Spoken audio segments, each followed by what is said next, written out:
जून 2018 को अनिल चौधरी को मृत्युदंड दिया गया था। कतर की एक न्यायालय ने अनिल चौधरी को मृत्युदंड देते हुए उन्हें एक हत्या के मामले में दोषी पाया था। अनिल एक नेपाली नागरिक थे जो कि कार वॉशिंग कंपनी में काम कर रहे थे। उनके ऊपर आरोप था कि उन्होंने कतर के एक बंदे को खुरकी से मार डाला है। कतर में 17 साल बाद दिया गया यह पहला मृत्युदंड था। ऐसा ही आखिरी मृत्युदंड 2003 में दिया गया था। हमारे देश में इस विषय पर चर्चा तब तेज हुई जब हमारे 8 नौसेना के सैनिकों को कतर की न्यायालय ने मृत्युदंड दिया। नमस्कार एंड वेलकम टू द ज्ञानी गुरुकुल। एक पिछले वीडियो में जिसमें कतर में हुई सज़ा का क्या कारण था यह हमने आपको बताया है, आप उसे भी चेकआउट कर लीजिएगा। आज जब भारत के लिए कूटनीतिक अग्नि परीक्षा चल रही है तो आइए समझते हैं कि कतर में फंसे हमारे नौसैनिकों के पास और भारत के पास अंततः क्या क्या संसाधन बचे हुए हैं। करीब 8 लाख भारतीय कतर में काम करते हैं और भारतीयों के प्रति कतर के लोगों के मन में अच्छी भावना है। भारतीयों का व्यवहार और कार्यकुशलता हर कतरी को भारत के प्रति आह्लादित करता है। भारतीय सेना और कतरी सेना के बीच भी काफ़ी अच्छे संबंध हैं। कतर में काम करने वाली कई बड़ी कंपनियों में कई बड़े पदों पर भारतीय ही प्रतिष्ठित हैं। इन सब के बावजूद नौसैनिकों के साथ घटा यह वृतांत दोनों ही देशों के संबंधों की भी कठिन परीक्षा ले रही है। अगर आप कानूनी प्रक्रिया की बात करें तो जो आदेश आया है उसकी खिलाफत करते हुए भारत सरकार उच्च न्यायालय में अपील दायर करेगी। लेकिन क्योंकि इस विषय में पारदर्शिता के नाम पर बहुत कम चीज़ें हमें पता है तो यह कह पाना कि उस अपील का कोई खासा फर्क पड़ेगा अभी जल्दबाजी होगी। दूसरी उम्मीद कानून के दृष्टिकोण से यह होगी कि एक क्षमा प्रार्थना याचिका दायर की जाए जो कि मर्सी पिटीशन है। ये कतर के आमिर के पास की जाएगी। कतर के आमिर अक्सर रमज़ान और ईद पर लोगों को क्षमा याचना देते आए हैं, तो भारत सरकार भी चाहेगी कि उनके नव सैनिकों को जिस भी अपराध के कारण यह सज़ा दी गई है उसे क्षमा कर दिया जाए। सज़ा के घोषित होते ही परिवार के जो सदस्य थे उन नव सैनिकों के, उन्होंने क्षमा याचिका पहले ही दायर कर दी थी।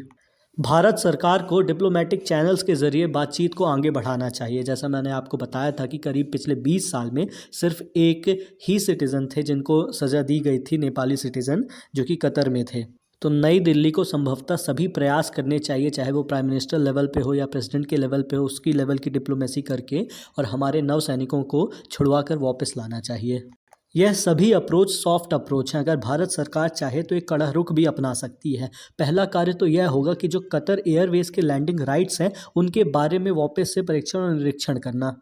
कतर की नेशनल एयरलाइन जैसे आप सभी जानते होंगे कतर एयरवेज है, तो उसको ढेर सारे राइट्स दिए हैं भारत सरकार ने लैंडिंग के और ट्रैवलिंग के। तो अगर उनको इकोनॉमिक चोट पहुंचाना चाहे भारत सरकार तो उस कतर की इस लैंडिंग राइट्स पर अच्छे से देख सकती है, क्योंकि भारत और कतर के बीच में ज़्यादातर जो फ्लाइट्स ऑपरेट होती हैं कतर एयरवेज की ही हैं।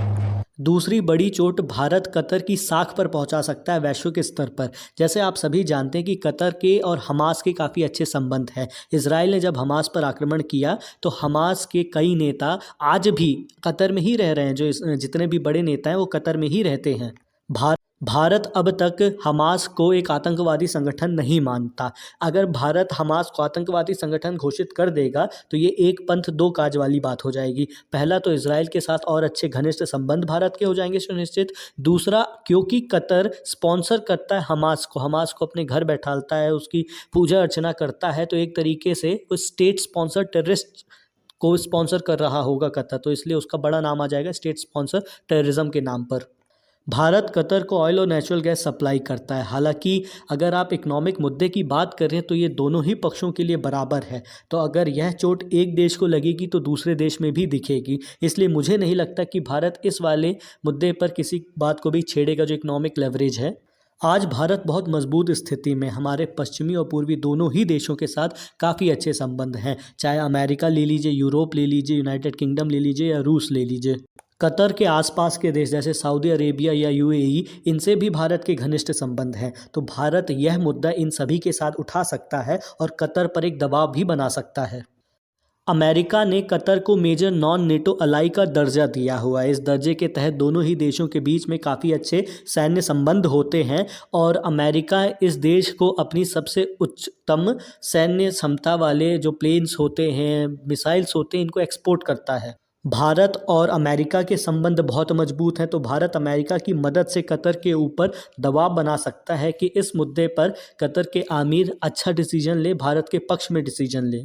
कतर के ऊपर एक लांछन भी लगता आया है कि वह मुस्लिम ब्रदरहुड यानी इस्लामिक भाईचारे के कारण कई टेररिस्ट संगठनों को भी आश्रय देता है, फिर चाहे वह हमास हो या तालिबान हो या अलकायदा हो। इस मुद्दे पर भी भारत कतर को चोट पहुंचा सकता है। जैसा मैंने आपको शुरू में ही बताया था कि करीब 8 लाख भारतीय कतर में रहते हैं और कार्य करते हैं, तो इन सभी के साथ भारत सरकार मिलकर कतर की सरकार पर दबाव भी बना सकती है। कई भारतीय प्रतिष्ठित पदों पर भी सुशोभित है, तो उनकी कंपनीज में इनका काफ़ी बड़ा इन्फ्लुएंस है। उस इन्फ्लुएंस को यूज़ करके भी भारत सरकार कतर की सरकार के सामने अपना पक्ष रख सकती है। कहा जाता है कि सबसे बड़ी चोट किसी के जेब पर होती है, तो अगर आर्थिक मुद्दे पर भारत कतर को घेरना चाहे तो यह संभव है। वैश्विक स्तर पर चाइना के बाद भारत ऊर्जा की खपत करने वाला देश है। इसके तहत भारत यह डिसाइड कर सकता है कि किस देश से हमें क्या चीज़ लेना है या नहीं लेना। G20 सम्मेलन में अभी ग्लोबल बायोफ्यूल अलायंस बनाया गया, जिसके तहत भारत चाहे यूएई और सऊदी अरेबिया की मदद से कतर को दूर कर सकता है और इस तरीके से कतर की जो नेचुरल गैस है जिस पर भारत आश्रित है उसे भी हम कम कर सकते हैं। अगला तरीका यह होगा कि हम इस मुद्दे को इंटरनेशनल कोर्ट ऑफ जस्टिस में पेश करें। नीदरलैंड्स के द हेग में स्थापित ICJ संयुक्त राष्ट्र का एक अंग है। यह बहुत ही सुशोभित और प्रतिष्ठित अंतर्राष्ट्रीय कोर्ट है। भारत अगर इस मुद्दे को कतर को लेकर इस कोर्ट में जाता है तो वैश्विक स्तर पर कतर की न्यायिक व्यवस्था पर काफ़ी प्रश्न उठेंगे। पहले भी कतरी न्यायिक व्यवस्था पर काफ़ी प्रश्न उठ चुके हैं। 2022 में फीफा वर्ल्ड कप के दौरान कफाला सिस्टम इनका काफ़ी प्रश्न में था। कफाला व्यवस्था के तहत जो माइग्रेंट वर्कर्स होते हैं, दूसरे देशों के आके कतर में कार्य करते हैं, उनको मानव अधिकार नहीं दिए जाते, उनके साथ दुर्व्यवहार किया जाता है और यह किसी बेगार या बंधुआ मजदूर से कम नहीं होती। इस विषय पर कतर को वैश्विक स्तर पर काफ़ी शर्मसार होना पड़ा था और उनकी न्यायिक व्यवस्था पर सवालिया निशान खड़ा हुआ था। तो भारत अगर इस मुद्दे से जोड़ते हुए इसे इंटरनेशनल कोर्ट ऑफ जस्टिस में प्रस्तुत करता है तो वह सुनिश्चित कर सकेगा कि बहुत आसानी से कतर हमारे नौसैनिकों के साथ दुर्व्यवहार ना करे और हो पाया तो वापस भारत में उन्हें भेज दिया जाएगा। अंततः कतर के समक्ष भारत मानवीय विषयों पर इस पक्ष को रखेगा कि उसे भारतीय नौसैनिकों को क्षमा दे देना चाहिए और उन्हें भारत वापस भेज देना चाहिए। कोई भी अंतिम निर्णय आने में वक्त है और सज़ा में भी वक्त रहेगा। तो अब देखना यह है कि किस तरीके से भारत इस कूटनीतिक परीक्षा को उत्तीर्ण करता है। इससे जुड़ी और भी कोई जानकारी अगर आती है तो हम आप तक ज़रूर पहुंचाएंगे। उसके लिए चैनल को सब्सक्राइब करना ना भूलें। साथ ही अगर आपके पास कोई ऐसा विषय है जो आपको लगता है जो इससे जुड़ा हुआ है और मैंने कवर नहीं किया तो आप कमेंट्स में लिखकर बताएं। इस वीडियो को अपने दोस्तों के साथ शेयर करें।